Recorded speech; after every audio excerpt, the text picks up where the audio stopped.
Parliament in the politics of the day, where not only journalists were thrown out today, but Parliament also did approve the two cabinet nominees before them.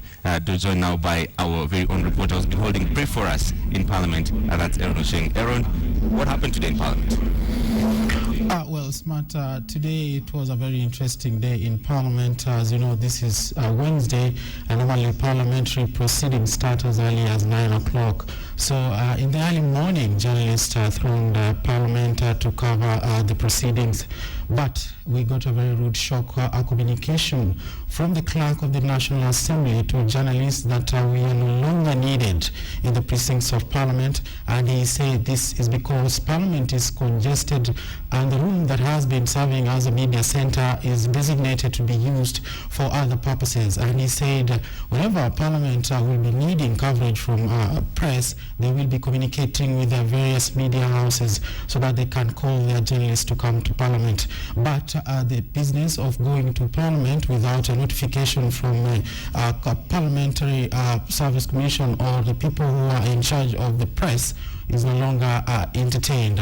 This is a story that I prepared earlier on in the day.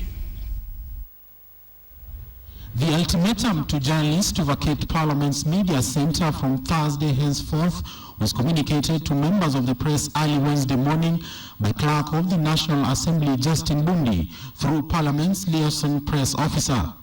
According to the communication, this building that has been used by members of Parliament for press briefings and journalists to file their parliamentary stories will now be used to hold parliamentary committee meetings. The clerk has also ordered that journalists will only cover parliamentary proceedings by invitation.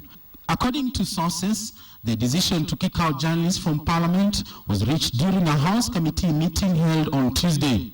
It is reported that several members of the committee were angered by the way the media has reported the push by MPs for a salary hike.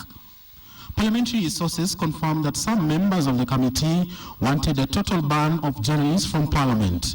But it was agreed that journalists would be asked to surrender the media center for other parliamentary uses. Telling us that we have to do our stories somewhere else, apart from this media center, which was negotiated for by KPJE and the administration of Parliament, it's going to make it pretty difficult for us to cover, and we will try our best to do that, but it won't be easy. The Media Council has termed the decision as most unfortunate, as it will take away the convenience of filing stories from the precincts of Parliament. The chairman, Joe Odindo, told KTN by telephone that they would meet the Speaker of the National Assembly next week to discuss the matter. The media and Parliament need each other. The two institutions have had a long-standing relations, he said, adding, we can come to a reasonable solution. For now, journalists will have to rely on the signal from KBC to follow the proceedings of Parliament.